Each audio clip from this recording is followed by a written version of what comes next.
네, 이 시간은 창세기 2장을 함께 살펴보려고 합니다. 우리 함께 창세기 2장 1절 말씀 같이 한번 읽어보도록 하겠습니다. 창세기 2장 1절입니다. 네, 같이 읽겠습니다. 천지와 만물이 다 이루어지니라. 아멘. 네, 이 말씀을 시작으로 해서 창세기 2장 전체를 한번 살펴보도록 하겠습니다. 우리 다음 주부터는 우리 중등부 이상, 우리 중고등부 친구들은 이 자리에 앉아주세요. 알았죠? 네. 여러분, 우리가 지난 시간에 창세기 1장을 함께 살펴보았는데, 창세기 1장은 언제 일어난 사건을 다루고 있습니까? 첫 6일 동안 일어난 사건을 다루고 있죠. 하나님은 그 6일 동안 무엇을 하셨습니까? 모든 것을 만드셨습니다. 중요한 것은 하나님이 만드신 그 모든 것 안에 무엇이 포함되어 있었습니까? 특히 중요한 것은 하늘, 해와 달과 별, 그리고 리워야단입니다. 왜냐하면 이러한 것들을 우리 고대인들은 무엇으로 생각했습니까? 네, 신으로 생각했죠. 하늘을 보면서 기도하고 해와 달과 별을 보면서 예배를 드리고 제사를 지내고 또 바다에 있는 큰 물고기를 생각하면서 또 특별한 제사 의식을 가지고 그렇게 했었습니다. 따라서 이 창세기 1장의 핵심이 무엇이냐면 너희들이 지금까지 하나님처럼 생각했던 것들은 사실은 하나님이 아니다. 하나님은 여호와 하나님만이 유일한 한 분 하나님이다 라는 것이 이 창세기 1장의 핵심이었습니다. 따라서 우리가 이 창세기 1장을 통해서 생각해 보아야 하는 것은 고대인들이 그러한 것들을 신으로 생각했던 것처럼 현대인들도 이 시대에 신으로 신처럼 생각하는 것이 있습니다. 그게 무엇입니까? 돈이죠. 따라서 우리는 돈을 하나님처럼 생각하는 이 세상 속에서 잠시라도 돈을 하나님보다 더 중시하지 않도록, 돈을 하나님보다 더 중요하게 생각하거나 돈을 더 사랑하지 않도록 노력해야 할 것입니다. 이제 창세기 2장을 살펴보겠습니다. 이 창세기 2장 앞부분은 언제 일어난 사건을 다루고 있습니까? 네. 창세기 1장이 6일 동안 일어난 사건을 다루고 있다면 창세기 2장은 일곱째 날에 일어난 사건을 다루고 있습니다. 자, 여러분, 하나님은 이 일곱째 날에 무엇을 하셨습니까? 2절을 보십시오. 창세기 2장 2절입니다. 같이 읽겠습니다. 하나님이 그가 하시던 일을 일곱째 날에 마치시니 그가 하시던 모든 일을 그치고 일곱째 날에 안식하시니라. 하나님이 일곱째 날에 무엇을 하셨죠? 네, 안식하셨습니다. 안식이란 무엇이냐면 이 히브리어로 안식은 샤바트라고 합니다. 이 단어는 쉬다 또는 중단하다라는 의미입니다. 여러분, 사람은 왜 쉽니까? 힘들고 피곤하기 때문에 쉬죠. 그러면 하나님은 왜 쉬셨습니까? 하나님은 6일 동안 창조하신 것이 너무나 힘들고 그래서 피곤하셨기 때문에 쉬셨습니까? 아닙니다. 하나님이 쉬신 이유를 이렇게 말하고 있습니다. 여러분 1절을 다시 한번 보십시오. 창세기 2장 1절입니다. 2장 1절 우리 한 번 더 같이 읽겠습니다. 천지와 만물이 다 이루어지니라. 하나님은 왜 쉬셨습니까? 다 이루었기 때문에 쉬셨죠. 따라서 하나님은 힘들고 피곤하기 때문에 쉬신 것이 아니라 창조를 다 이룬 것을 기념하고 또 축하하기 위해서 쉬셨습니다. 따라서 안식일은 어떤 날입니까? 안식일은 기념일입니다. 어떤 기념일이냐면 하나님이 세상을 창조하셨고 또 하나님이 세상의 주인이심을 기념하는 날입니다. 여러분, 그래서 안식일은 어떻게 보내야 합니까? 안식일은 하나님을 기념하는 날로 보내야 합니다. 여러분, 결혼 기념일을 그냥 넘어가면 어떻게 됩니까? 큰일 날 수도 있지 않습니까? 그러면 창조 기념일을 그냥 넘어가면 어떻게 될까요? 여러분 함께 예레미야 17장 27절을 보겠습니다. 예레미야 17장 27절. 예레미야 17장 27절. 우리 같이 한번 읽어보겠습니다. 그러나 만일 너희가 나를 순종하지 아니하고 안식일을 거룩되게 아니하여 안식일에 짐을 지고 예루살렘 문으로 들어오면 내가 성문에 불을 놓아 예루살렘 궁전을 삼키게 하리니 그 불이 꺼지지 아니하리라 하셨다 할지니라 하시니라. 아멘. 내가 성문에 불을 놓아 예루살렘 궁전을 삼키게 하리니 그 불이 꺼지지 아니하리라. 이 말씀의 뜻이 무엇입니까? 하나님은 안식일을 중요하게 생각하지 않는 자들에게 하나님의 벌을 약속하고 있다라는 겁니다.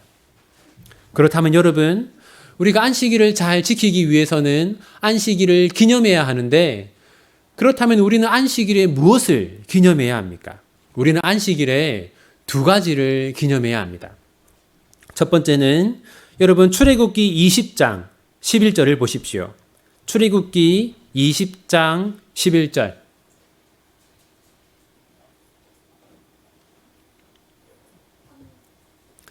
우리 같이 한번 읽겠습니다. 이는 엿새 동안에 나 여호와가 하늘과 땅과 바다와 그 가운데 모든 것을 만들고 일곱째 날에 쉬었음이라. 그러므로 나 여호와가 안식일을 복되게 하여 그 날을 거룩하게 하였느니라.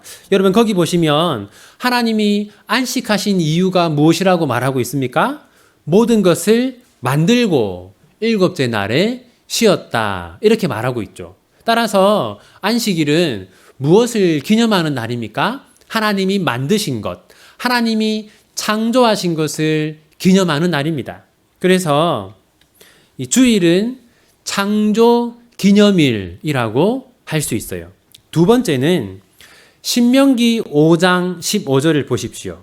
신명기 5장 15절입니다. 신명기 5장 15절 읽겠습니다. 너는 기억하라. 내가 애굽 땅에서 종이 되었더니 내 하나님 여호와가 강한 손과 편팔로 거기서 너를 인도하여 내었나니 그러므로 내 하나님 여호와가 내게 명령하여 안식일을 지키라 하느니라. 이스라엘 백성들이 애굽에서 종살이를 하고 있었는데 하나님이 거기서 이스라엘 백성들을 구원하셨어요. 내가 너희들을 구원했으니까 안식일을 지켜라. 이렇게 말씀하십니다. 따라서 안식일, 즉 주일은 구원 기념일이라고 할 수 있어요. 이스라엘 백성들은 애굽의 종살이에서 구원을 받았다면 우리는 무엇의 종살이에서 구원받았습니까? 죄와 죽음의 종살이로부터 구원받았죠. 여러분, 우리가 월요일부터 토요일까지는 사적인 활동들을 얼마든지 할 수 있습니다.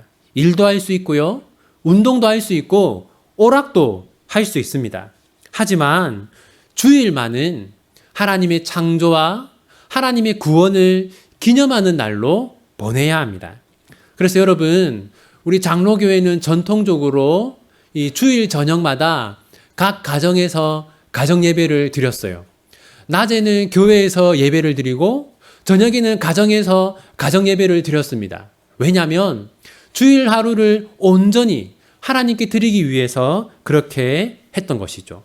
우리 비전교회도 주일 하루를 온전히 하나님께 드리기 위해서 노력해야 합니다. 여러분, 그런데 그렇게 하기 위해서는 특별히 아버지의 역할이 중요합니다. 여러분, 출애굽기 20장 10절을 보십시오. 출애굽기 20장 10절.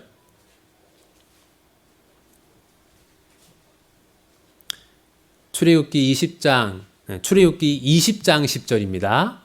네, 우리 같이 한번 읽어볼게요. 일곱째 날은 내 하나님 여호와의 안식일인즉 너나 내 아들이나 내 딸이나 내 남종이나 내 여종이나 내 가축이나 내 문 안에 머무는 객이라도 아무 일도 하지 말라. 너 그리고 너의 아들, 너의 딸, 너의 종, 너의 가축, 너의 나그네 이렇게 말하고 있어요.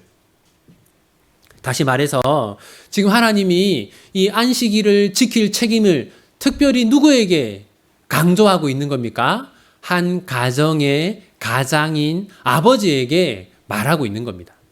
너는 안식일을, 주일을 잘 지킬 수 있도록 솔선수범해라. 그리고 너만 잘 지키는 것이 아니라 너의 자녀들도 잘 지킬 수 있도록 네가 먼저 노력해야 한다. 그렇게 하나님이 말씀하고 있어요. 여러분, 작년에 한 단체에서 이 기독교인 부모들을 대상으로 설문조사를 했습니다. 당신은 자녀에게 무엇을 가장 중요하게 가르칩니까? 이렇게 물었는데 기독교인 부모들을 대상으로 물은 거예요. 그런데 가장 중요하게 가르친다라고 답한 게 무엇인지 아십니까? 첫 번째는 예의범절. 너 이렇게 살아라. 그런 것들. 두 번째는 학업, 공부, 시험에 관한 것. 세 번째가 신앙이었어요. 여러분, 또 그 단체에서 아버지에게 또 물었습니다. 당신은 아버지로서 자녀의 신앙을 위해서 얼마나 노력하고 있습니까? 나는 아버지로서 자녀의 신앙을 위해서 아무것도 하지 않는다. 46%. 조금 노력한다. 43%. 합치면 89%의 아버지들은 이 자녀의 신앙을 위해서 별다른 노력을 하지 않고 있다는 겁니다. 여러분, 에베소서 6장 4절을 보십시오. 에베소서 6장 4절입니다.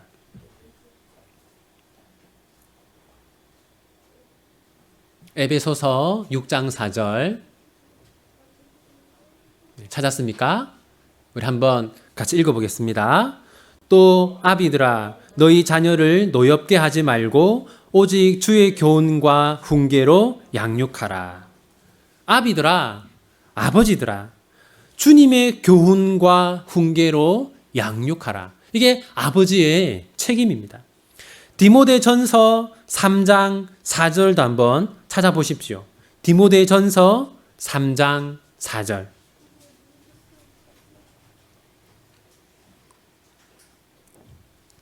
디모데전서 3장 4절 읽겠습니다. 자기 집을 잘 다스려 자녀들로 모든 공손함으로 복종하게 하는 자라야 할지며. 아버지들은 이 자녀들이 하나님께 복종하는 자가 되도록 노력해야 된다라는 겁니다. 그러면 여러분, 성경을 보면 자녀 신앙 교육의 책임이 1차적으로 누구에게 있습니까? 아버지에게 있습니다. 그래서 부모들은, 특별히 아버지들은 이 자녀의 신앙을 위해서 노력해야 합니다. 그래서 앞으로 우리 비전교회는 이 자녀들을 하나님 뜻대로 잘 양육하기 위한 부모 훈련을 앞으로 하려고 합니다. 구체적인 계획은 앞으로 계속해서 말씀드리겠습니다. 자, 이제 다음으로 하나님이 사람을 어떻게 창조했는지를 살펴봅시다. 창세기 2장 8절을 보십시오. 창세기 2장 8절 같이 읽겠습니다. 여호와 하나님이 동방의 에덴에 동산을 창설하시고 그 지으신 사람을 거기 두시니라. 하나님이 사람을 창조하시고 사람을 어디에 두셨습니까? 네, 에덴에 두셨어요. 사람을 황량한 사막에 두시지 않고 사람이 살아가기에 최적의 조건과 환경을 갖춘 에덴 동산에 사람이 살도록 하셨어요. 여러분, 창조의 순서를 한번 생각해 보십시오. 하나님이 사람을 며칠째 되던 날에 창조했습니까? 네, 6일이죠. 만약에 하나님이 사람을 1일이나 2일이나 3일이나 4일이나 5일에 창조했다고 생각해 보세요. 그러면 사람이 어떻게 되었겠습니까? 살 수 있었을까요? 살 수 없었겠죠. 하나님은 5일 동안 무엇을 하신 겁니까? 사람이 살아가는데 필요한 것들을 창조하셨어요. 사람이 살아가는데 필요한 것들을 다 만드시고 그 다음에 사람을 만드셨습니다. 따라서 하나님이 6일 동안 무엇을 하셨다고 볼 수 있는 거예요? 사람이 살아가는데 필요한 것들을 만드셨다. 그렇게 볼 수 있는 거죠. 바로 이것이 하나님이 사람을 특별하게 만드셨다는 증거입니다. 그리고 하나님이 사람을 특별하게 창조하셨다는 증거는 또 하나 있는데 창세기 2장 7절을 보십시오. 2장 7절 같이 읽겠습니다. 여호와 하나님이 땅의 흙으로 사람을 지으시고 생기를 그 코에 불어넣으시니 사람이 생명이 되니라. 여기 보시면 생기를 사람에게 불어넣었다라고 합니다. 이 생기라고 번역된 이 단어는 이 히브리어 원어는 생명의 호흡이라는 뜻입니다. 간단하게 생명이죠. 하나님이 사람에게 생명을 불어넣었다라는 것인데 그렇다고 해서 이 생명이 일반적인 생명은 아닙니다. 왜냐하면 일반 짐승들에게도 생명이 있기 때문이죠. 그리고 여기서 생기라고 번역된 이 히브리어는 성경 전체에서 오직 사람에게만 사용되는 단어입니다. 그렇다면 이 생기는 무엇이냐면 이것은 사람을 사람되게 하는 것, 사람을 다른 짐승들과 구별되게 하는 것, 즉 사람을 하나님의 형상이 되게 하는 것이다. 그렇게 볼 수 있어요. 여러분 정리하면 사람이 특별한 이유는 무엇입니까? 두 가지입니다. 하나님이 사람을 위해서 이 세상을 만드셨어요. 사람이 살아가기에 부족함이 없는 곳으로 이 세상을 만드셨어요.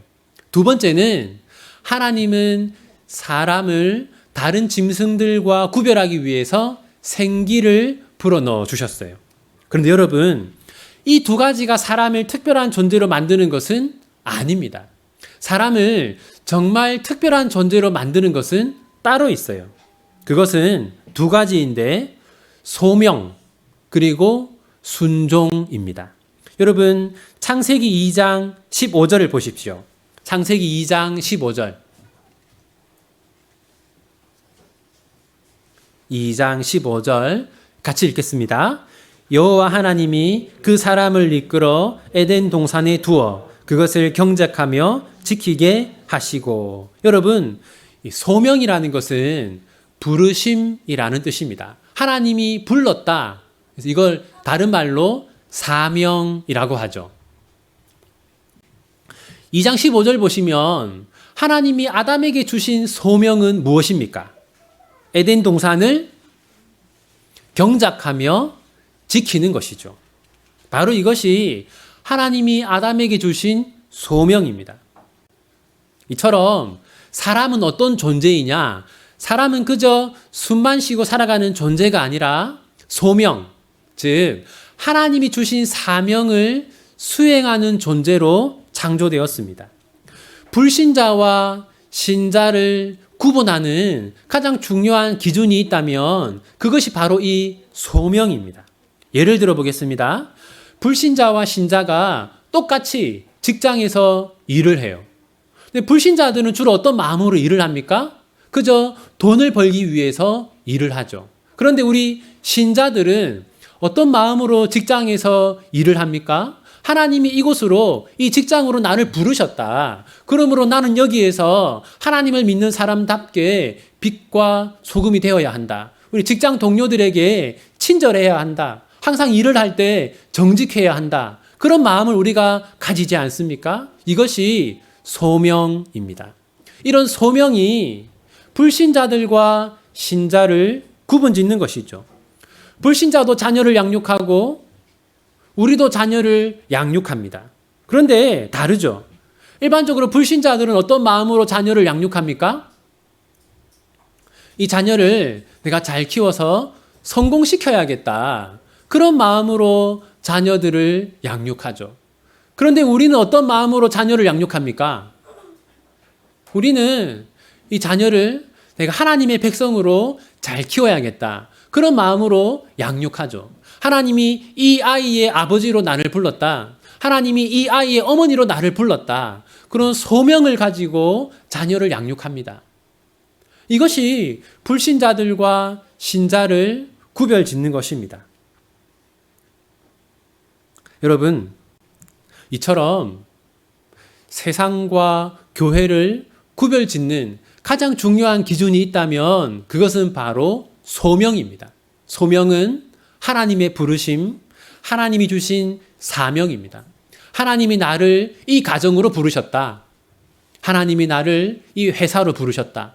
하나님이 나를 이곳, 이 자리로 부르셨다라는 마음을 늘 가지고 사는 것, 그 소명을 생각하며 사는 것이 진정으로 우리를 하나님 앞에서 특별한 사람이 되게 합니다. 두 번째는 순종입니다. 창세기 2장 17절을 보십시오. 2장 17절입니다. 같이 한번 읽겠습니다. 선악을 알게 하는 나무의 열매는 먹지 말라. 내가 먹는 날에는 반드시 죽으리라 하시니라. 여러분, 하나님이 아담을 창조하신 다음에 아담아, 너는 앞으로 네 마음대로 살아라. 그렇게 말씀하지 않으셨어요. 아담에게 순종해야 할 규칙을 정해주셨습니다. 그게 무엇입니까? 너는 절대로 이 선악과 열매를 따먹으면 안 된다. 라는 것이었어요. 여러분, 소명이 신자와 불신자를 구별하듯이 순종이 신자와 불신자를 구별짓습니다. 우리가 우리 하고 싶은 대로 하고 살아가면 우리는 불신자들과 다를 바가 없죠. 우리가 하고 싶은 말을 다 하고 하고 싶은 행동을 다 하고 우리가 갖고 싶은 것을 다 가지면서 살아가려고 하면 우리는 불신자들과 다를 바가 없습니다.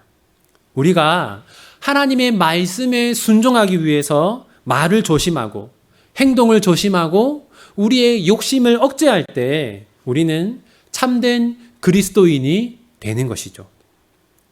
그런데 여러분, 우리가 이 부르심, 소명을 행하고 또 하나님의 말씀에 순종하는 것, 이것이 쉬운 일입니까?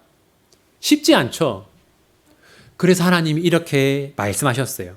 창세기 2장 18절을 보십시오. 2장 18절. 같이 읽겠습니다. 여호와 하나님이 이르시되 사람이 혼자 사는 것이 좋지 아니하니 내가 그를 위하여 돕는 배필을 지으리라 하시니라. 하나님은 아담에게 두 가지를 말씀하셨어요. 먼저 아담의 소명을 말씀하셨습니다. 아담아, 너는 앞으로 에덴 동산을 경작하고 지키는 이 소명을 감당해야 한다 말씀하셨고, 두 번째는 순종을 말씀하셨어요. 너는 앞으로 내가 너에게 지키라고 한 것들을 지키면서 살아야 한다. 소명과 순종을 말씀하셨고, 그 다음에 무엇을 말씀하십니까? 결혼 제도를 말씀하셨어요. 내가 너에게 돕는 배필을 주겠다. 따라서 여러분, 하나님이 결혼 제도를 만드신 가장 중요한 이유는 무엇입니까? 우리가 하나님이 주신 사명을 감당하고 또 하나님께 순종하는 것을 돕기 위해서 하나님이 결혼 제도를 만드시고 가정을 만드시고 우리에게 배우자를 주신 것이죠. 여러분, 그러므로 남편의 가장 중요한 역할은 무엇입니까? 남편의 가장 중요한 역할은 무엇입니까? 남편의 가장 중요한 역할은 아내가 하나님의 뜻대로 살도록 돕는 것입니다. 그러면 아내의 가장 중요한 역할은 무엇입니까? 남편이 하나님의 뜻대로 살도록 돕는 것이죠.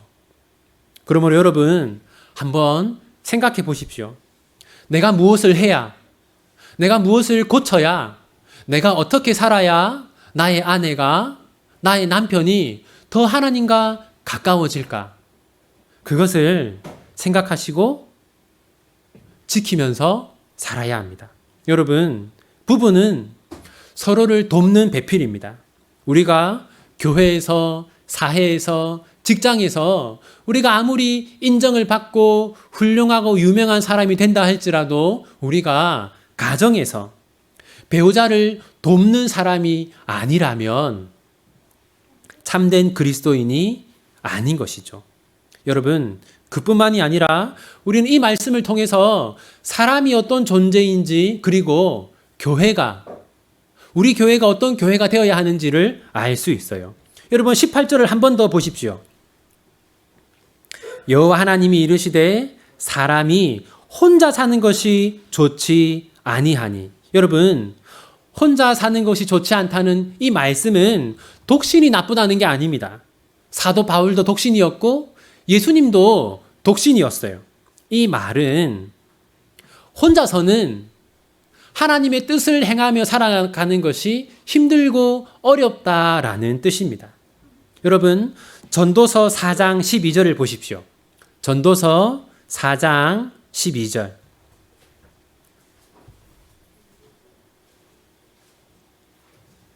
전도서 4장 12절 같이 한번 읽어보겠습니다.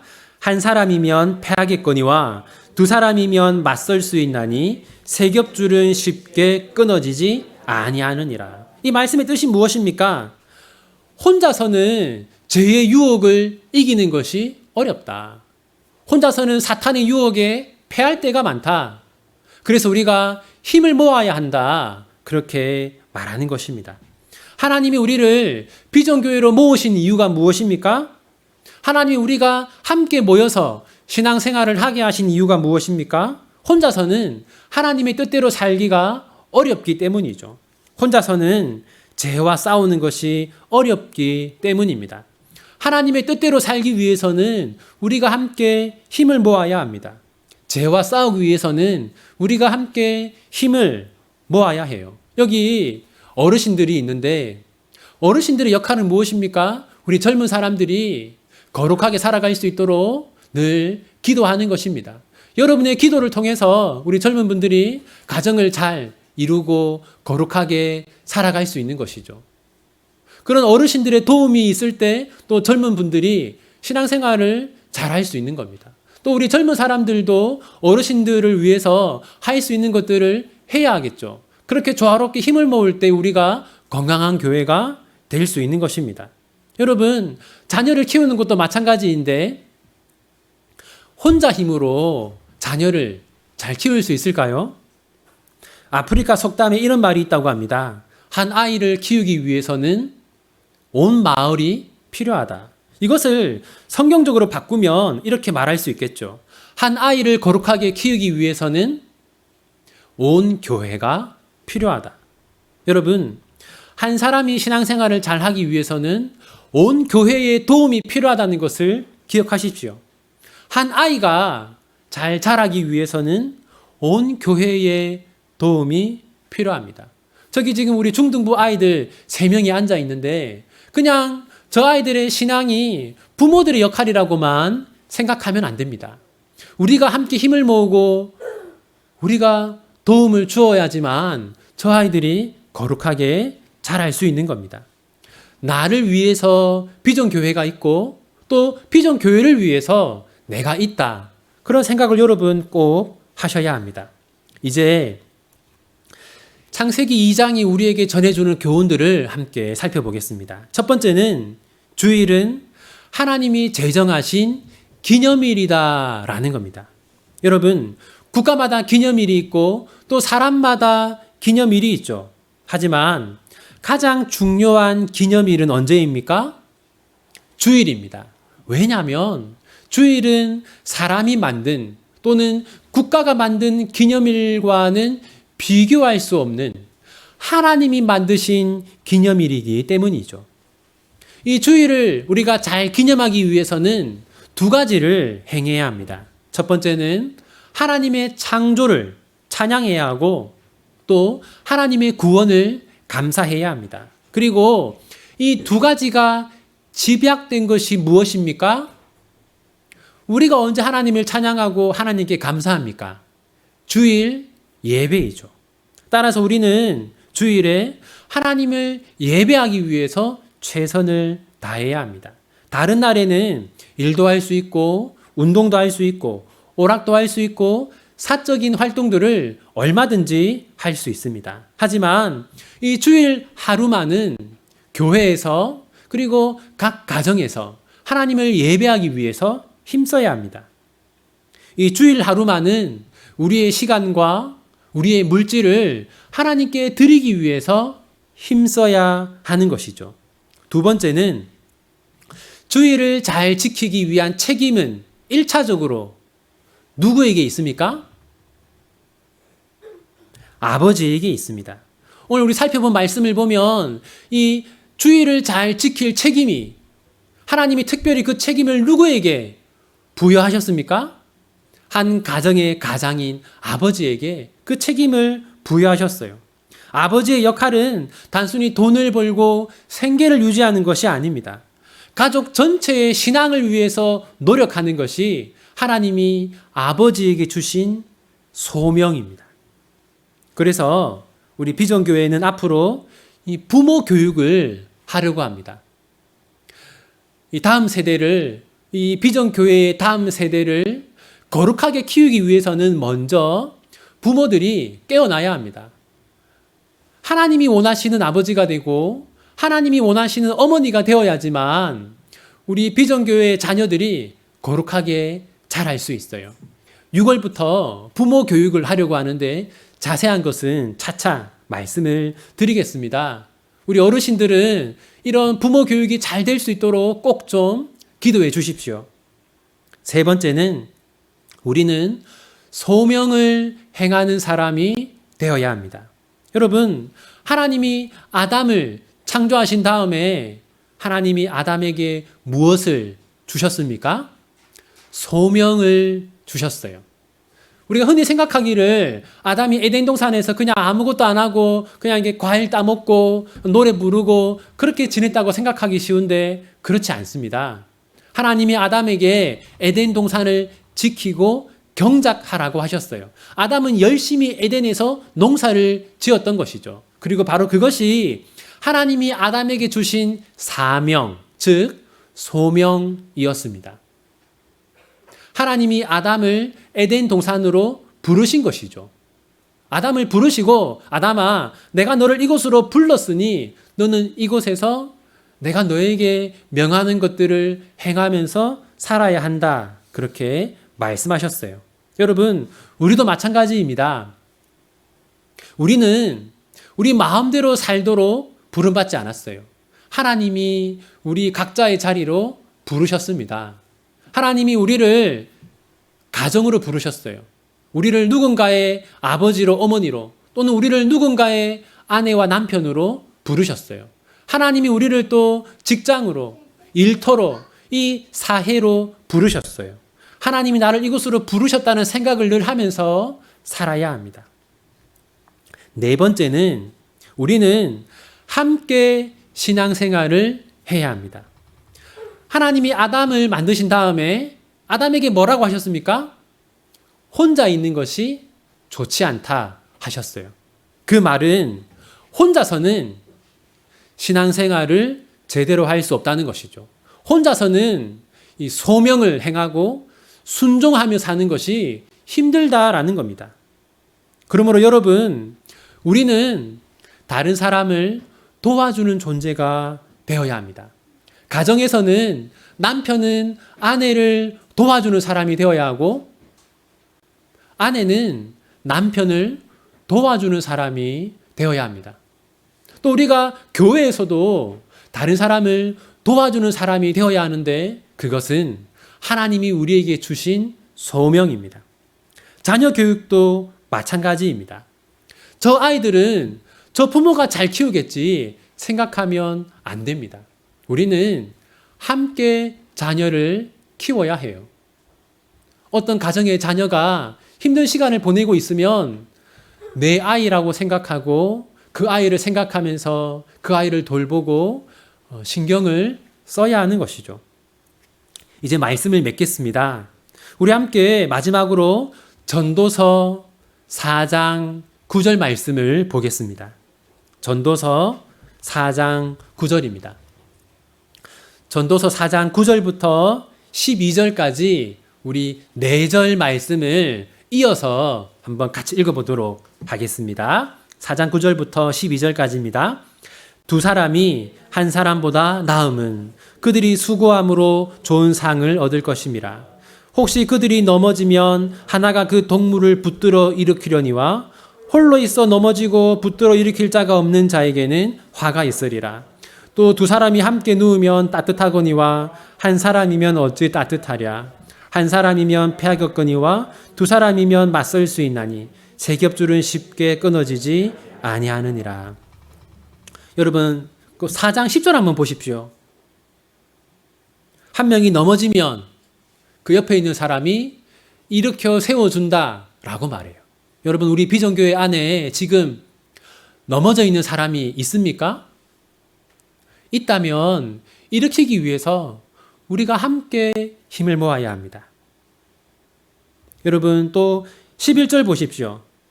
두 사람이 함께 누우면 따뜻한데 혼자 누워 있으면 따뜻하지 않다라고 말하죠. 이것은 신앙생활을 말하는 것입니다. 만약 우리 가운데 이 하나님과의 관계가 따뜻하지 않은 사람이 있다면 그것은 그 사람만의 책임, 그 사람만의 일이 아니라 우리가 함께 힘을 모아서 그 사람이 다시금 하나님과의 관계를 회복할 수 있도록 노력해야 합니다. 여러분, 신앙생활은 혼자서 할 수 없습니다. 우리는 일평생 유혹과 시험을 받으면서 살아갑니다. 지금 이 순간에도 우리 비전교회 성도들 가운데 누군가는 영적인 시험, 또 물질적인 시험, 그 외 여러 가지 시험을 당하고 있어요. 그런데 우리 전도서 말씀을 보면 혼자서 그 시험을 이겨내는 것이 쉽습니까? 어렵습니다. 여러분, 그래서 하나님이 우리를 비전교회로 모이게 하신 거예요. 시험과 유혹을 이기기 위해서는 우리 모두가 함께 힘을 모아야 합니다. 바로 그것이 하나님이 우리를 비전교회로 모이게 하신 이유입니다. 사랑하는 비전교회 성도 여러분, 이제 우리 모두 서로에게 관심을 가지고 살아갑시다. 물론 지금까지 사랑이 많은 교회였던 것을 잘 알고 있지만 더 많은 관심을 우리 곁에 있는 성도들에게 베풀도록 합시다. 우리 자녀에게만 관심을 가지는 것이 아니라 다른 성도의 자녀들에게도 관심을 가지면서 살아갑시다. 내가 힘들고 어려운 것만 생각하지 말고 다른 성도들의 어려움과 아픔도 생각하면서 살아갑시다. 그러면 우리 비전교회는 세상이 보기에는 작을지라도 하나님이 보시기에는 크고 큰 교회가 될 것입니다.